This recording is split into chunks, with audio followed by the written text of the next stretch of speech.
Hello friends, this is Praveen Gaur. कैसे हैं आप सब? आई होप सब अच्छे ही होंगे। हम एजुकेशन साइकोलॉजी की डिफरेंट थ्योरीज के बारे में बात कर रहे थे और पिछले 3-4 वीडियो में हमने लर्निंग के कॉन्सेप्ट के बारे में बात की, लर्निंग की डिफरेंट थ्योरीज के बारे में बात की और लास्ट वीडियो में हमने ट्रांसफ़र ऑफ लर्निंग के बारे में बात की। आज हम एजुकेशन साइकोलॉजी का एक बहुत ही इम्पोर्टेंट टॉपिक डिस्कस करेंगे जिससे सीटेट या अन्य टेट में हर बार क्वेश्चन पूछे जाते रहते हैं। आज हम डिस्कस करेंगे इंटेलिजेंस, बुद्धि। इस वीडियो में सबसे पहले हम डिस्कस करेंगे इंटेलिजेंस के बारे में, व्हाट इज इंटेलिजेंस। उसके बाद types of intelligence, mental as का कॉन्सेप्ट समझेंगे, इंटेलिजेंस क्वोशेंट क्या होता है, फॉर्मूला ऑफ आईक्यू क्या है, value of IQ and there meaning, मतलब वैल्यू ऑफ आईक्यू और उसके मीनिंग क्या है, और लास्ट में हम कुछ प्रीवियस ईयर के क्वेश्चन को डिस्कस करेंगे।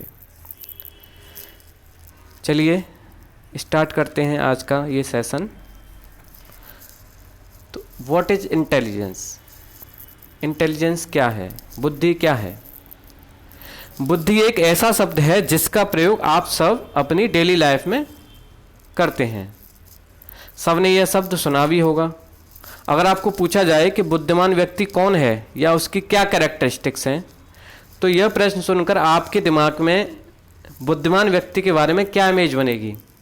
शायद जो व्यक्ति किसी कॉन्सेप्ट को जल्दी समझ ले, या जो व्यक्ति किसी भी समस्या का समाधान तुरंत कर सके, या जिस व्यक्ति की मेमोरी बहुत अच्छी हो।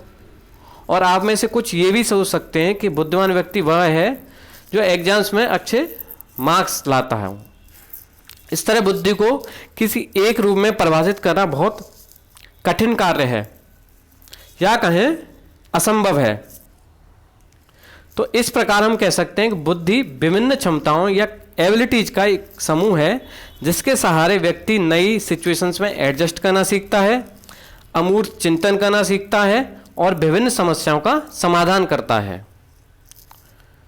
तो बुद्धि क्या है? विभिन्न क्षमताओं का एक समूह। यहाँ पर कुछ डेफिनेशंस हैं, एक एक करके देखते हैं।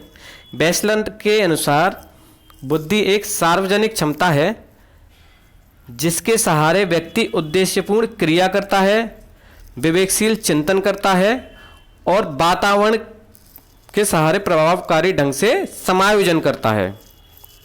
यह है, गलत मिस टाइप हो गया आई थिंक। यह है वातावरण में बुद्धि के सहारे प्रभावकारी ढंग से समायोजन करता है। वुडवर्थ के अनुसार, वुडवर्थ ने क्या कहा है? वुडवर्थ ने कहा है बुद्धि कार्य करने की एक विधि है। बुद्धि क्या है? कार्य करने की एक विधि। टर्मन ने क्या कहा है? टर्मन के अनुसार बुद्धि अमूर्त विचारों के बारे में सोचने की योग्यता है। टर्मन के अनुसार बुद्धि क्या है? अमूर्त विचारों के बारे में सोचने की योग्यता। बुद्धि के बारे में बात कर ली, अब बात करते हैं टाइप्स ऑफ इंटेलिजेंस, यानी कि बुद्धि के प्रकारों के बारे में। थॉर्नडाइक के अनुसार बुद्धि के 3 प्रकार हैं। पहला प्रकार है सामाजिक बुद्धि यानी कि सोशल इंटेलिजेंस। दूसरा प्रकार है अमूर्त बुद्धि यानी कि एब्स्ट्रैक्ट इंटेलिजेंस। और तीसरा प्रकार है मूर्त बुद्धि यानी कि कॉन्क्रीट इंटेलिजेंस। तीनों प्रकारों को एक एक करके चर्चा करते हैं। सबसे पहले है सामाजिक बुद्धि यानी कि सोशल इंटेलिजेंस। सामाजिक बुद्धि से अर्थ वैसी बुद्धि से है जिसके सहारे व्यक्ति अन्य व्यक्तियों को ठीक तरीके से समझता है तथा व्यवहार कुशलता भी दिखाता है। सामाजिक बुद्धि वाले लोग का सामाजिक संबंध काफ़ी अच्छा होता है तथा समाज में इनकी काफ़ी प्रतिष्ठा होती है।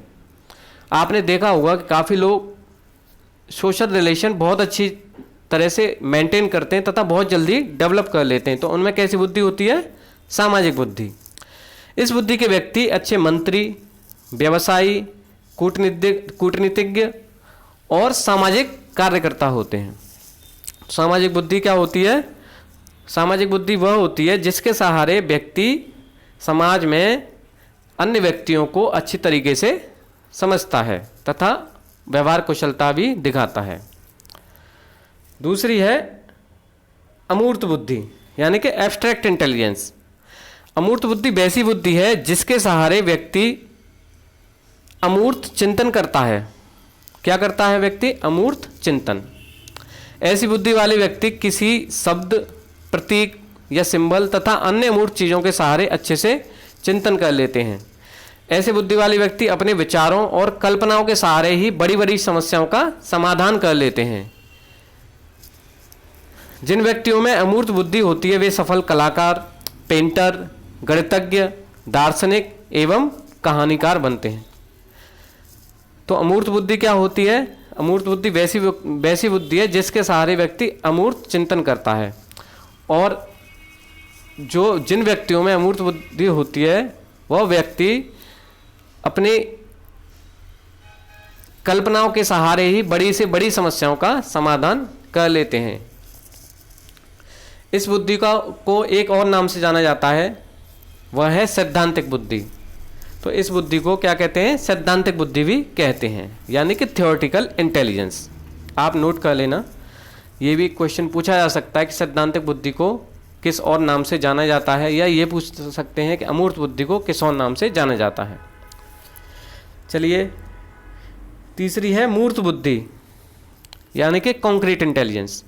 मूर्त बुद्धि वैसी बुद्धि है जिसके सहारे व्यक्ति मूर्त या ठोस वस्तुओं के महत्व को समझता है और आवश्यकता अनुसार उनमें परिवर्तन लाके उन्हें अपने उपयोगी बनाता है।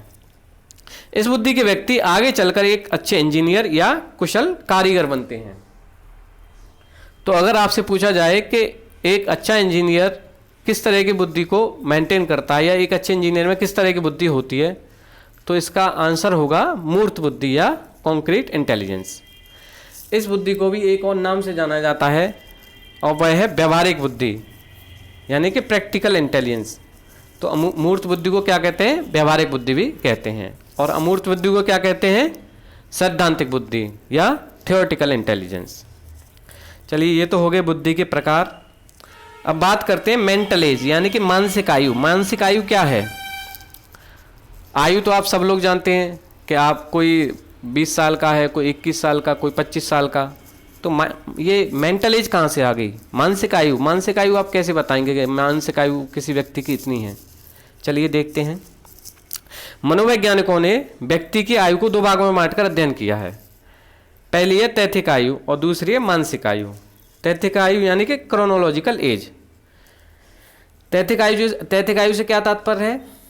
तैथिक आयु से तात्पर्य है कि व्यक्ति के जन्म से आज तक के समय, यानी कि तैथिक आयु वह होती है जिसमें व्यक्ति का जन्म होता है और वर्तमान में वह जितना उम्र का है, या कह सकते हैं तैथिक आयु से तात्पर्य व्यक्ति के जन्म से आज तक के समय से होता है। जैसे मान लीजिए किसी व्यक्ति को जन्म लिए 15 वर्ष 3 महीने और 7 दिन हो गए। क्या हुआ? किसी व्यक्ति को जन्म लिए हुए 15 वर्ष 3 महीने 7 दिन हो गए आज तक, मतलब प्रेजेंट में वह 15 वर्ष 3 महीने और 7 दिन का है। तो उसकी तैथिक आयु क्या होगी? उसकी तैथिक आयु भी 15 वर्ष 3 महीने और 7 दिन ही होगी। मतलब तैथिक आयु व्यक्ति की वास्तविक आयु होती है।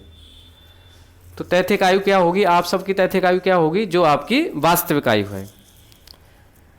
दूसरी है मेंटल एज, यानी कि मानसिक आयु।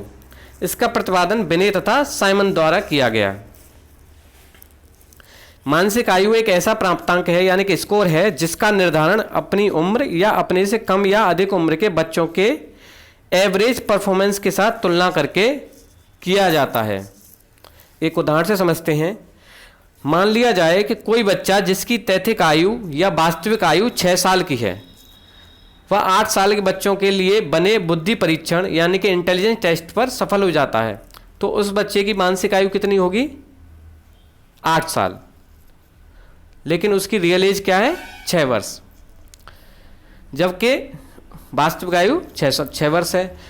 उसी तरह यह भी संभव है कि 6 साल का बच्चा 4 साल के बच्चों के लिए बने बुद्धि परीक्षण पर सफल हो, परंतु 6 साल के बच्चों के लिए बने बुद्धि परीक्षण पर सफल ना हो। तो उस परिस्थिति में उस बच्चे की मेंटल एज क्या होगी? 4 वर्ष, न कि 6 वर्ष। तो तैथिक आयु और मानसिक आयु में आपको डिफरेंस समझ में आ गया हो। तैथिक आयु क्रोनोलॉजिकल एज तो वही आयु है जो आपकी वर्तमान में आयु है, और मानसिक आयु को हम डिफाइन करते हैं अलग अलग टेस्ट के बेसिस पे। चलिए, इंटेलिजेंस कोसेंट, बुद्धि लब्धि क्या है? आईक्यू। आप सबसे कहते होंगे कि आपका आईक्यू कम है, आपका आईक्यू ज़्यादा है, किसी का लो आईक्यू वाला है, इस तरीके से आप चर्चा करते हैं। तो आईक्यू है क्या? बुद्धि मापने के लिए सबसे पहला परीक्षण बिने तथा साइमन ने 1905 में विकसित किया। किसने किया? बिने तथा साइमन ने। ये क्वेश्चन कई बार टेट में पूछा गया है कि बुद्धि मापने का सबसे पहला परीक्षण किसने किया? तो बिने और साइमन ने। कब किया? 1905 में। 1916 में टर्मन ने स्टैनफोर्ड विश्वविद्यालय में बिने साइमन परीक्षण में एक महत्वपूर्ण संशोधन किया। टर्मन ने 1916 में बिने साइमन परीक्षण में एक संशोधन किया और इसी संशोधन से आईक्यू के संप्रत्यय का जन्म हुआ। तो आईक्यू का संप्रत्यय किसने दिया? टर्मन ने। और अगर क्वेश्चन पूछा जाए कि बुद्धि मापने का सबसे पहला परीक्षण किसने किया, तो बिने और साइमन ने। आईक्यू मापने का जो कॉन्सेप्ट दिया टर्मन ने कब दिया? 1916 में। तो ये कुछ ऐसी चीज़ें हैं जो आपको नोट कर लेनी चाहिए और याद रखनी चाहिए। काफ़ी क्वेश्चन इससे पूछे जाते रहते हैं। चलिए, फॉर्मूला ऑफ आईक्यू समझ लेते हैं। फॉर्मूला ऑफ आईक्यू क्या है? IQ equal to mental age upon chronological age into 100, या मानसिक आयु बटा वास्तविक आयु और तैथिक आयु इंटू 100। ये आप नोट कर लें। चलिए, फॉर्मूला ऑफ आईक्यू हो गया। नेक्स्ट है value of IQ and there meaning. IQ की डिफरेंट वैल्यूज और उनका मीनिंग क्या है। जैसे किसी की आईक्यू है 145 से 160, तो वो होगा वेरी गिफ्टेड और हाईली एडवांस। किसी की आईक्यू है 130 से 144, तो वो होगा गिफ्टेड और वेरी एडवांस। 120 से 129 वाला सुपीरियर, 110 से 119 वाला हाई एवरेज, 90 से 109 एवरेज, 80 से 89 लो एवरेज, 70 से 79 बॉर्डरलाइन इम्पेयर्ड और डिलेड, 55 से 69 माइल्डली इम्पेयर्ड और डिलेड, और 40 से 54 तक मॉडरेटली इम्पेयर्ड और डिलेड। हो सकता है ये अलग अलग टेबल्स में अलग अलग हो, सब ने अलग अलग दिए हैं, लेकिन आप एक बेसिक टेबल याद रखें और बहुत ज़्यादा फर्क नहीं होता। आप किसी भी एक टेबल को याद कर सकते हैं आईक्यू की। और ये टेबल किसने दी थी? स्टैनफोर्ड ऑफ बिने ने। चलिए, कुछ प्रीवियस ईयर क्वेश्चन को डिस्कस करते हैं। पहला क्वेश्चन है, प्रथम बुद्धि परीक्षण किसने विकसित किया? मैंने अभी आपको बताया था और ये भी कहा था कि आप नोट करें। आई होप आप ये क्वेश्चन तुरंत बता पा रहे होंगे। तो किसने दिया था पहला बुद्धि परीक्षण? अल्फ्रेड बिने ने। और बिने ने किसके साथ ये बुद्धि परीक्षण दिया था? साइमन के साथ। और किस वर्ष दिया था? 1905 में। ठीक है, तो ये क्वेश्चन पूछा गया है पहले भी। दूसरा क्वेश्चन है, बुद्धि है एक विशिष्ट क्षमताओं का समूह, एक सामान्य प्रत्यय, और लास्ट ऑप्शन है दूसरों को अनुकरण करने की क्षमता। तो बुद्धि क्या है? बुद्धि का कॉन्सेप्ट जो स्टार्ट किया था हमने ये वीडियो, तो पहले ही बताया था कि बुद्धि विभिन्न क्षमताओं का समूह है। तो बुद्धि क्या है? विभिन्न क्षमताओं का समूह। अच्छा, क्वेश्चन 3 है, इनमें से कौन सा बुद्धि का प्रकार नहीं है? मानसिक बुद्धि, मूर्त बुद्धि, सामाजिक बुद्धि, अमूर्त बुद्धि। अमूर्त बुद्धि भी मैंने आपको बताया, सामाजिक बुद्धि के बारे में भी हमने चर्चा की, मूर्त बुद्धि को भी हमने बात की। तो कौन सा आंसर है? मानसिक बुद्धि। तो सही आंसर होगा मानसिक बुद्धि, ये सब गलत। चलिए, लास्ट क्वेश्चन है, मानसिक रूप से पिछड़े बालकों की बुद्धि लब्धि मानी गई है, यानी कि जो बालक मानसिक रूप से पिछड़े हुए हैं उनका आईक्यू कितना है? तो उनका आईक्यू है 70 से कम।